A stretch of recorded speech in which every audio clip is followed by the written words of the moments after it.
भारत में राफेल के आने के बाद चीन का प्रोपेगेंडा एक बार फिर से शुरू हो गया और राफेल को चीनी फाइटर जेट J-20 की तुलना में बेहतर होने का दावा किया जाने लगा। इस बार चीन के इस प्रोपेगेंडा की पूर्व एयर मार्शल BS धनोआ ने पोल खोलते हुए धज्जियां उड़ा दी। चीन से संबंधित किसी भी मुद्दे पर चीनी मीडिया प्रोपेगेंडा करने से पीछे नहीं हटती। अगर घटना भारत में हो तो चीन के मीडिया में विशेष कवरेज होती है।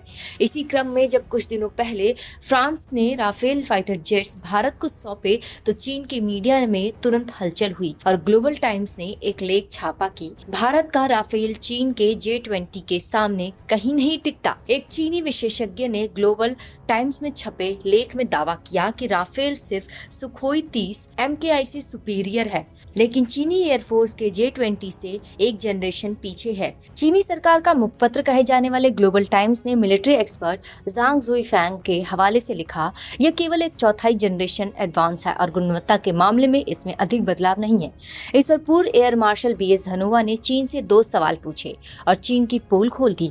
उन्होंने पहला सवाल किया कि यदि J-20 यानी माइटी ड्रैगन 5th जनरेशन का फाइटर जेट है तो इस पर कर्नाट्स क्यों है, जबकि अमेरिका के 5वीं पीढ़ी के लड़ाकू विमान जैसे F-22, F-35 और रूस की 5वीं पीढ़ी के Su-57 में ये नहीं है। बता दें कि कर्नाट्स वो छोटी फॉरवर्ड विंग्स होती है जो मेन विंग के आगे लगाई जाती है जिससे विमान का नियंत्रण बेहतर हो सके। यही नहीं, इनकी वजह से रडार सिग्नल्स भी प्रतिबिंबित होता है जिससे विमान विरोधी सेना के रडार की पकड़ में आ जाता है।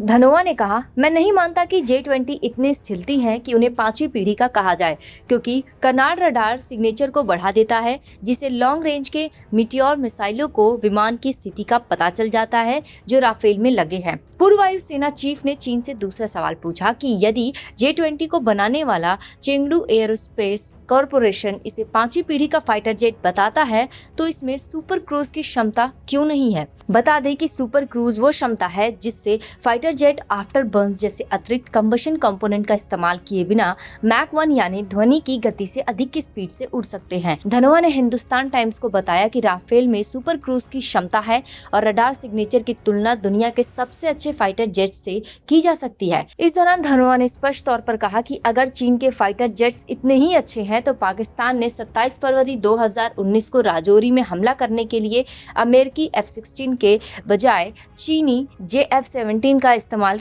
किया होता, लेकिन पाकिस्तान ने JF-17 का इस्तेमाल केवल एयर डिफेंस कवर के लिए किया। राफेल लड़ाकू विमान की उपयोगिता और विशेषता कई बार साबित हो चुकी है और कई विशेषज्ञ इसे अन्य विमानों की तुलना में बेहतर बता चुके हैं।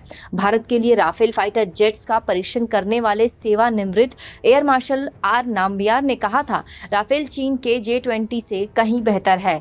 भले ही यह 5वीं पीढ़ी का लड़ाकू विमान माना जाता है, लेकिन यह संभवतः 3.5 पीढ़ी का विमान है क्योंकि इसमें तीसरी पीढ़ी का इंजन लगा है जैसा कि हमारे पास सुखोई में है।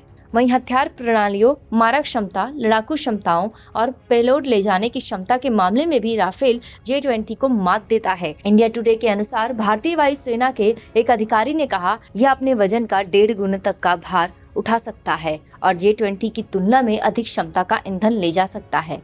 राफेल के पास मीटियोर मिसाइल, हैमर और स्काल्प मिसाइल्स हैं जो इसे J-20 की तुलना में कहीं अधिक घातक बनाता है। भारतीय पायलटों को इस तरह की लंबी दूरी की मिसाइलों के साथ चीनी पायलटों पर मनोवैज्ञानिक लाभ मिलेगा जो चीन भारत के बीच टकराव के दौरान एक गेम चेंजर साबित हो सकता है। सच कहे तो राफेल के आने से चीन और पाकिस्तान दोनों में ही खलबली मची है और वे मनोवैज्ञानिक बढ़त लेने के लिए प्रोपेगेंडा का सहारा ले रहे हैं, परंतु उनका यह प्रोपेगेंडा उन्हीं पर भारी पड़ने वाला है।